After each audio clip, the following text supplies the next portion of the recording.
Baik, yang pertama kita akan membahas mengenai konsep pemberantasan korupsi. Nah, sebelum kita memahami mengenai konsep pemberantasan korupsi, kita harus mengetahui apa yang dimaksud dengan korupsi. Nah, arti korupsi secara harfiah adalah kebusukan, keburukan, kebejatan, ketidakjujuran, dapat disuap, tidak bermoral, penyimpangan dari kesucian. Nah, ada beberapa pendapat dari ahli, di mana salah satunya itu pendapat dari Muhammad Ali. Dia berpendapat pada tahun 1998, di mana pendapatnya itu ada tiga. Yang pertama tentang korup, yang kedua tentang korupsi, yang ketiga tentang koruptor. Nah, korup artinya itu busuk, menerima uang suap ataupun sogok, memakai kekuasaannya untuk dirinya sendiri ataupun memakai kepentingan untuk dirinya sendiri. Nah, kemudian yang ketiga itu tentang korupsi. Nah, korupsi ini artinya perbuatan busuk seperti penggelapan uang, penerimaan uang sogok, dan sebagainya. Dan kemudian yang terakhir ataupun yang ketiga itu mengenai koruptor. Nah, koruptor ini artinya orang yang melakukan korupsi. Nah, kita ketahui bahwa korupsi ini sering terjadi di mana-mana maupun di negara manapun. Dan sampai sekarang korupsi itu tidak. Selanjutnya itu karena kita udah mengetahui arti dari korupsi, selanjutnya kita akan membahas mengenai konsep pemberantasan korupsi. Nah, di mana pemberantasan korupsi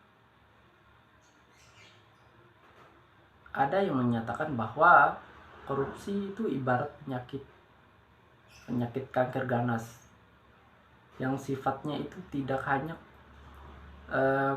kronis tapi juga akut. Nah, ia menggerogoti perekonomian sebuah negara secara perlahan namun pasti. Penyakit ini menempel pada semua aspek bidang kehidupan masyarakat sehingga sangat sulit untuk diberantas. Perlu dipahami bahwa dimanapun dan sampai kapanpun, pada tingkat tertentu korupsi memang akan selalu ada dalam suatu negara ataupun suatu masyarakat. Contohnya kita ambil di suatu negara, salah satu negara, di mana pasti ada yang namanya korupsi. Korupsi bukan hanya bentuk uang maupun benda, tapi juga bentuk waktu.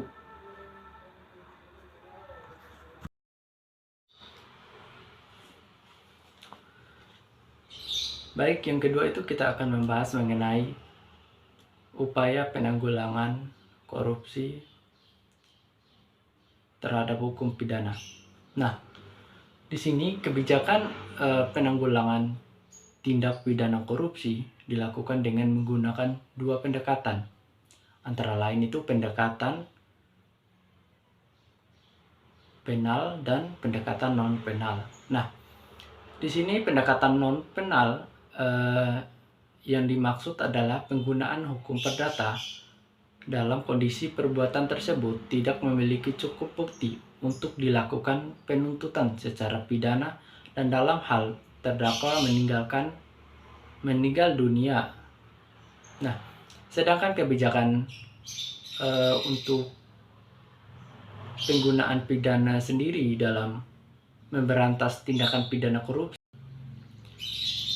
diatur di dalam 17 pasal di dalam Undang-Undang Tindak Pidana Korupsi itu.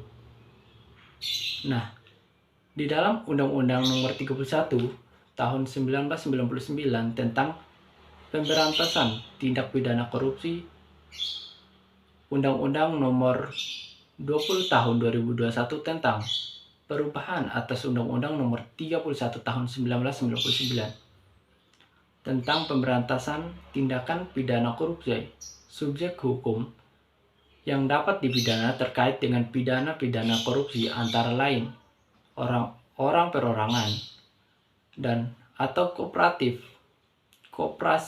sebagai yang diatur di dalam pasal 20 Undang-Undang tentang pemberantasan tindakan pidana korupsi tersebut. Dengan dapat dipidanakan kooperatif. Submateri yang ketiga yaitu strategi dan upaya pemberantasan korupsi. Nah, yang akan kita bahas pertama yaitu strategi pemberantasan korupsi. Pemerintah serius menangani korupsi secara konkret.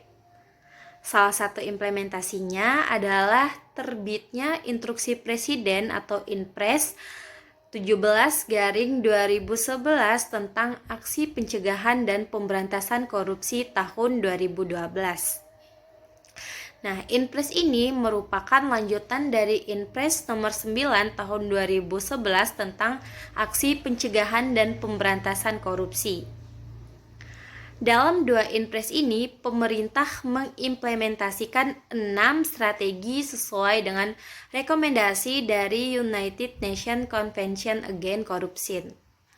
Keenam strategi itu adalah yang pertama, pencegahan pada lembaga penegak hukum, yang kedua, pencegahan pada lembaga lainnya, yang ketiga, penindakan, yang keempat, harmonisasi peraturan perundang-undangan, yang kelima, penyelamatan aset hasil korupsi, dan yang keenam atau yang terakhir yaitu kerjasama internasional dan pelaporan.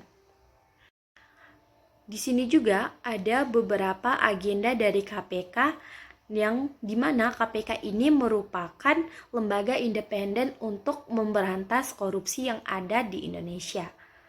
Nah, agendanya yang pertama yaitu adalah membangun kultur yang mendukung pemberantasan korupsi. Yang kedua, mendorong pemerintah melakukan reformasi publik sektor dengan mewujudkan good governance. Yang ketiga, membangun kepercayaan masyarakat. Yang keempat, mewujudkan keberhasilan penindakan terhadap pelaku korupsi besar serta memacu aparat hukum lain untuk memberantas korupsi.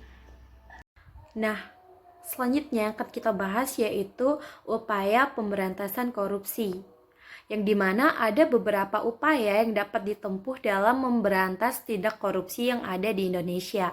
Antara lain yang pertama yaitu upaya pencegahan atau preventif, yang kedua upaya penindakan atau kuratif, yang ketiga upaya edukasi masyarakat atau mahasiswa, dan yang keempat upaya edukasi LSM atau lembaga swadaya masyarakat. Upaya pencegahan.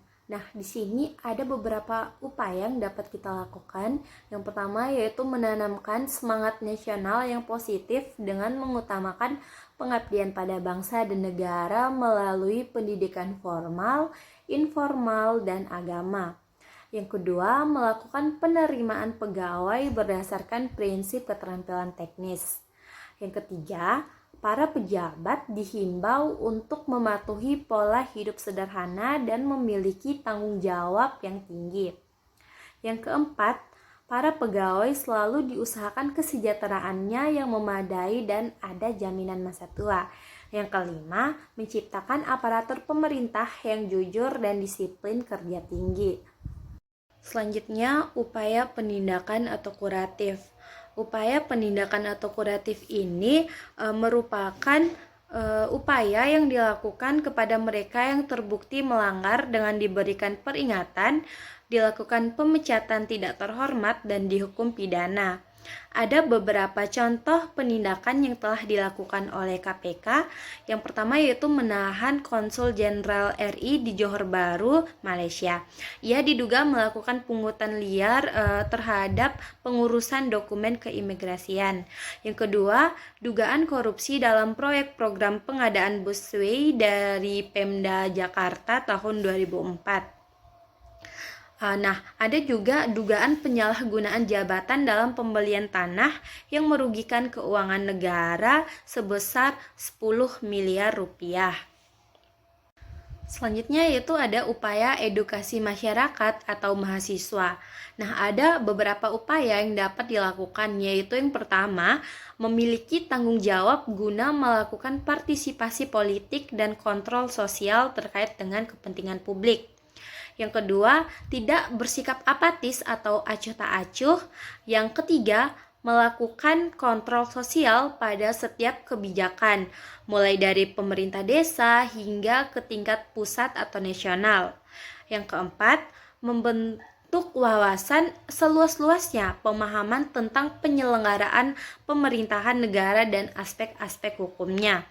Dan yang kelima yaitu mampu memposisikan diri sebagai subjek pembangunan dan berperan aktif dalam setiap pengambilan keputusan untuk kepentingan masyarakat luas. Yang terakhir yaitu upaya edukasi LSM atau Lembaga Swadaya Masyarakat. Nah, upaya ini dilakukan melalui lembaga-lembaga swadaya masyarakat.